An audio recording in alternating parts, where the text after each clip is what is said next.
So mga boss, ngayong araw gagawin natin ng video itong dalawang turbo sub. Pagkukumparahin natin yung may butas at wala. So itong nasa kaliwa, ayan. Nilagyan ko siya ng breather kasi naiintriga na ako sa issue kung ano nga ba pinagkaiba ng may breather at wala. Ayan, sound check natin, kayo na humusga kung anong pinagkaiba nila.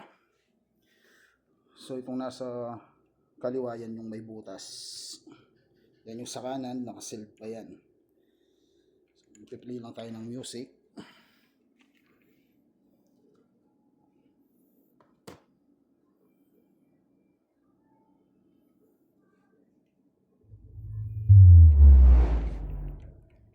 Ayan.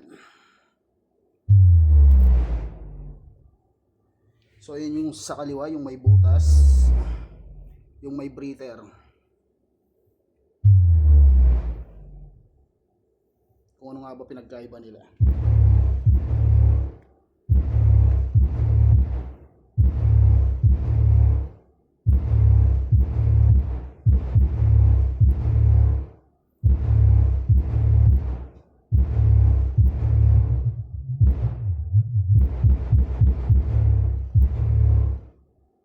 So itong sa kanan naman, yung wala pang butas.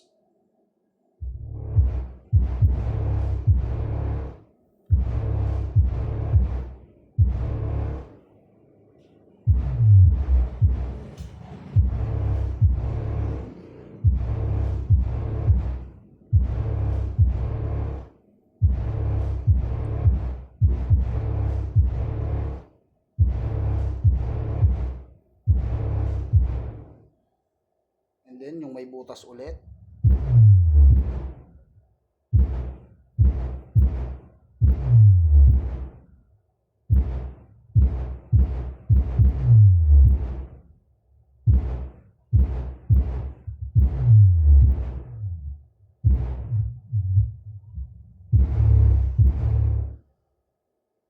Yung sa kanan, yung walang butas.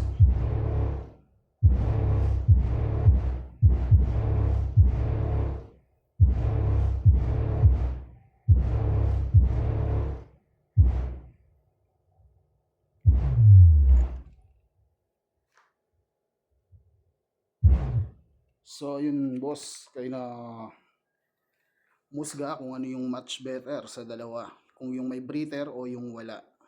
So para sa akin parang mas gumanda yung tunog nung nagka-breather siya, mas naging buo, mas gapang yung bass niya compare sa walang breather. Ayan. So ang nakaload pala dito sa turbo sub natin is Live Pro 18 1K watts. And then ang nagda-drive is si Beiji CA78. So yun lang mga boss. Ngayon bubutasin na rin natin yung isa.